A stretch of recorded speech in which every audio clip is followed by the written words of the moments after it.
Welcome to our Car Meet Garage. My name is Don, and we're here with Larry.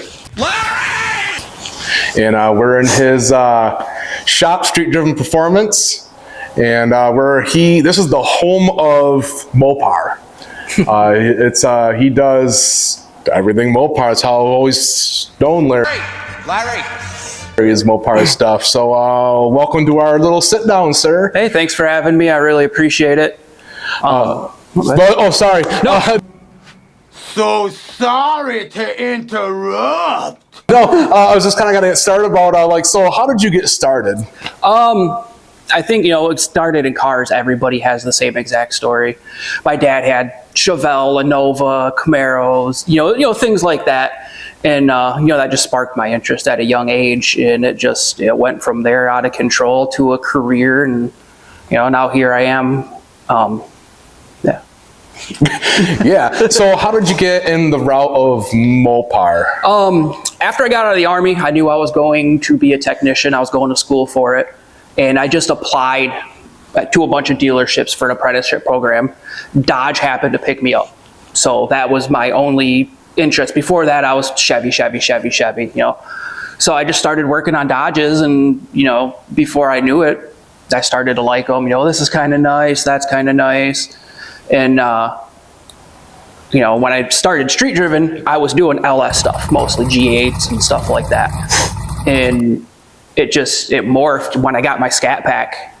I was originally looking at CTSVs, G8s, SSs, and I just couldn't find anything that I liked that wasn't like super modified or overpriced or ragged out. And because your blue car, right? Yep, the blue car. Yep. Which, at that point I'm working on them, and one of my friends, Mike Pitson, Fat Garber, came back and he's like, we got really good deals on Scat Packs right now. And I was like, Dodge. They're giving those things away at that point. Yeah. This was 2018, so it was. They were giving them away. Yeah, sub $40,000 for a brand new car. You can't even imagine that now. So I ended up doing a PDI on one, and I'm driving it, and I got in it, and I ended up taking like a 20-mile drive, which you're not supposed to do, whatever. And then I just parked it, and I was like, all right, do the paperwork. Shit. Because, it wasn't what I wanted. It kind of felt like I was settling. And then from there, it just expanded into Mopar Performance because nobody around really touches them. No, and I get asked that all the time, too, about people, even from my past. They're like, hey, do you know anybody who works on Mopars? And so, matter of fact, I do. So here's his number. And every car you turned out seems to be pretty damn good. So I've even sent some of my close friends to you. Right. I've definitely had a few people here from Bay City Car Meet. So, Here I come. Oh, here I come. Oh. Right. So behind us is your newest toy, your personal toy. Yep. This is my personal truck. It's a 2019 Ram Bighorn. Just 4-door family cruiser. And I was going to leave it alone. I plan on leaving it mostly stock. When I first, at the dealership, when these first came out, I was like, I'm going to own one day when the price comes down, just for a nice daily driver. They're beautiful trucks inside and out. They are nice inside. I do like the Dodge. Yeah. The look took a little bit to grow on me from what the 4th gens were, because they don't look as mean with the grill and all that. But they're like a nice, refined truck. And I ended up picking this one up, and then bought a lowering kit and some 22s and put a system in it, and I was like, okay, now here we are. You took the pill, and now you're like, dang it. I was content. Right. I tuned it, I bought all the stuff to unlock PCMs in the house, so I was like, cool, I got one to practice on, tuned my truck. And, just like LS's, Hemis are pretty notorious for lifter failure.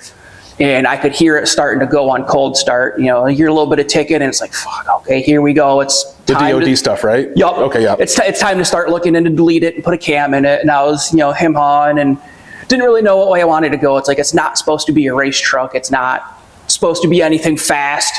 Just, I was looking at like nice towing cams. I got a couple good options for that, and just kind of waiting for the time to do it. And then I had somebody ask me, hey, you got a 5.7 for sale?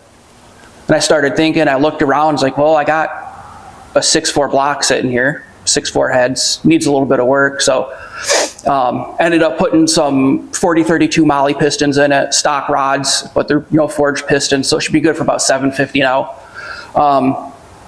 The 228, 238 cam, so it's pretty aggressive for what it is. 3,500 stall. Just sound really good. Yeah, it's pretty much my go-to cam for anybody that wants to go fast or have chop or anything like that. So tried and true. Yeah. Yep. So now it's still going to be daily status with the motor. It's just going to be a little more. Yeah, just up 100, 125 or so. Only, you know. Yeah. It's like a little nitrous squeeze, but all the time.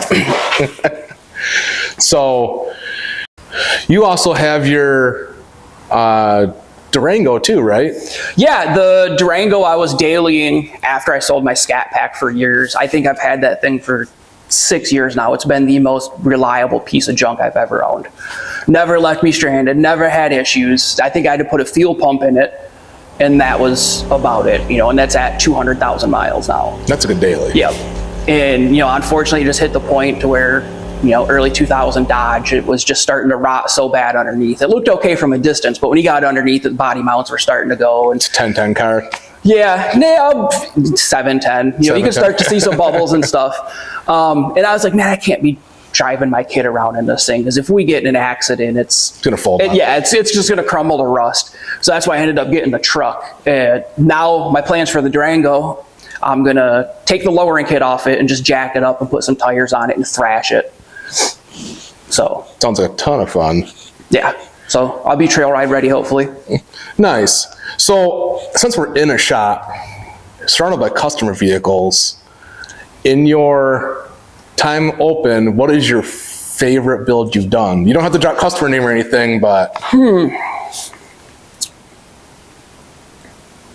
I know they're all your favorite because they're your customers. You know, I mean, what's the coolest one? Like, did you turn out some 1,500 horsepower bigger monster? I know you've had some monsters even at your old shop that you were at, because now you're in a different location. Yeah, I'm a new building, twice as big, so it works out nice. Yeah, one of my first big builds is probably one of my favorites, because it just, like, man, you know, it turned out so awesome. And I don't want to say I was nervous going into it, but it was also, you know, it's nerve-wracking when somebody drops tens of thousands of dollars. It's like, okay, I trust you, have fun. And it's, you know, I put a lot of pride into that, and I ended up getting more attached to the car than maybe the customer. He drove over from Milwaukee and dropped it off, and I did, you know, forged bottom end in it, little cam, Whipple supercharger, and we just had a very moderate goal of, you know, 650, 700 wheel, nothing crazy.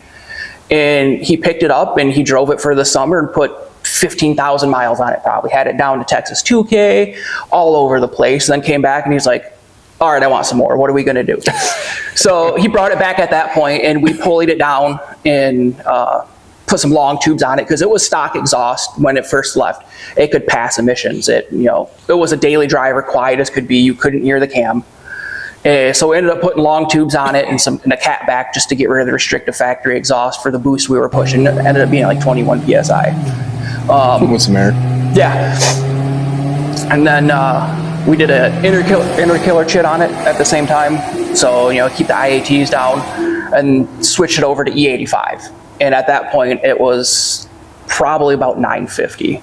We didn't, unfortunately, get to dyno it just because we were having some issues, and Jake's dyno was down at the time. So by the time he needed to pick his car up and go home, it's like, cool. We had it street tuned, dialed in really well, and, you know, we did some remote logging on it, and everything looked great. So, you know, any good tuner even I've talked to, they say that most of your good tuning is going to come from street tuning anyway. Like, the dyno is a tool to kind of see where you're at. It kind of does some wide open throttle stuff, but like even Jake does some of my tuning. He's just like, yeah, we're going to get you on the dyno, because the most important part of your tuning is when we take it down 13 here and do some tuning on it. Right, and you know, that's the biggest thing that a lot of people seem to miss. There's more than idle and wide open throttle tuning. And to go out and drive it and tailor it, you know, I personally like, after I get it dialed in how I like it, to go ride around with the customer and say, okay, how does this shift feel? Do you notice anything a little bit weird you would maybe want tweaked to your driving style? You know, do I need to adjust throttle input or something like that to better suit what you want versus what I think is okay? Right, so if you're at a shop and all they're getting hung up on is the numbers, you're at the wrong shop. Yeah, and if you're focused on dyno numbers, I'm sorry, like this. You're in the wrong place. Yes. Yeah, right. I mean, for whatever reason, Mopars read notoriously low on Jake's dyno. I don't know why, but we've just obviously seemed to be about, 50 off from what everybody else is making with the same exact combo. His dyno reads a little bit low for everybody. It's a heartbreaker dyno. Yeah, definitely. So many people get caught up on that, and it's like, well, just take it to the track, and what's your trap speed say? That's going to tell you far more than any dyno. Right, how big is your smile? Right. Yeah. What's the butt dyno say? Because you can't go out there and tell me you didn't, pick up quite a bit from the cam and headers and everything else. Right. Someone's, I'm disappointed. Really? Are you? Like, we're serious? You sure about that? Right. But yeah, so being in the shop, actually, we can do what's your 5-year plan for this guy? I want to say just leave it as is now, but realistically, I was just... With the bigger motor in it. Yeah, with the bigger motor in it, forged pistons, and I was looking around, I was like, man, there's quite a bit of room to run charge piping under here, so maybe a year or two down the road, I'll get an on-3 kit, or I'll fab something up for it, just for fun. I'm probably going to get a different lowering kit. Right now, it's got a max track on it, 2.4, and I mean, who doesn't want another 2 inches all the time? So I'm going to go 4.6, I think. Everybody wants another 2 inches. Yeah, it makes a difference. Right. So that's the plan. I'm probably going to lower it a little bit more and then just rock it as is. Are you going to try to get any other toys? Or are you going to kind of stick it out with this? I know you missed your scat. I know you do. Yeah. I'm looking to get something. I've had a couple along the way. After I got my scat and was driving the Durango, I picked up that red Magnum and built that. Yep. And I didn't super love it. I felt like it wasn't me. I hate red. Station wagon was in. And then somebody offered me the right amount of money for it. And I was like, okay, cool. That wins for both of us. I'm not sure if you guys ever seen it. I bought a new wedge in summer. I seen it when I was at the old shop. Yep. And I gutted that down and had everything fabbed up to put a 6.4 Hemi and an 8 HP 70 in it. Because you had the 7875 turbo for it too, because I remember seeing it. Yep. We had the conversation. I just said that real fast. But that 7875, and I remember seeing it because I had conversation. That's the same turbo I run. Because that was it was a Turbonetics, or was it on 3 on that turbo? Turbonetics. Okay, because it's the same exact turbo that I run. So. Yep, and that was kind of my plan for that one, and it got a bit carried away from a street car build to what I refer to as like a screet car, which I know you guys heard me say a few times and nobody's ever asked. But yeah, I'm looking at something else. Not 100% sure what it's going to be, but come springtime, I need to get back to the track. It's been a few years since I've made passes, and I really got the itch. So I'm not sure what it's going to be, but I will have something. Right, it's a good itch to have, not other itches. Yep. Right. But so, being in the shop, also in the shop, is there anybody else you want to kind of thank, and vendors, any other shops that have helped you out? Yeah, definitely. One of my biggest vendors is Flying Ryan Performance out of Houston. He does a lot of the tuning for me just because he's just amazing tuner. He does it all day, every day. I can do it, but it's also, being a one-man shop, it's easier to, hey man, have a startup file ready for me, and then just keep rolling with it instead of me, working through it. So you can do the work and he just say, hey, I need a tune. Yep. Hey, well, by the time I'm done to put it back together, I got a file to load and we're good to go. We've done hundreds of cars together at this point, and it's worked great. Use a lot of his cam kits, things like that. And we've built each other equally well going up. I wouldn't be here without him, and I can fairly confidently say, I'm his biggest vendor, and I sell most products out of anybody for him, except for obviously his shop. Right. So, I push it quite a bit. Texas Speed, vendor for them. I use some of their stuff. A lot of exhaust components, Hemi cams. I use all FRP, which is ground on TSP cores. So. Right, and being a Texas Speed vendor, you will accept not just Hemi stuff. You'll do LS stuff. And I see a Mustang sitting right here. Yeah, the Mustang, I dabbled with it. I'm not against working on anything. I'm not strictly a push rod V8 guy or whatever. I've went from Chevy to Honda to DSMs to I've been around the block and back again. So right. I'll work on pretty much anything. It's just a matter of if it's something I feel like working on, or is it something that I think you could get a better result from someone else. I tell people all the time. Yeah, well, I mean, even if I'm just not as knowledgeable on the platform, I tell people all the time, call Kenny, call Seth across the street. Jake might be better at fabbing that than me. The small core right here on 13. I refer people there a lot, and just try my best to, if I'm not the guy, hopefully I know the guy who can help you better than I can. Yeah, so you got Texas Speed and FRP and Flying Ryan, and they're all good shots. Everybody, people that you've heard of in the past too. Like even I've heard of those guys. Right. So yeah, and then those are my two biggest ones. I do a little bit with 797 Performance out of Pennsylvania. They help me out with a lot of random miscellaneous parts that I just don't have the vendor accounts for, or whatever at the moment. Just they're mostly shops that just exclusively sell parts. I sell parts, but I mostly do installs and labor. So we just kind of help each other out.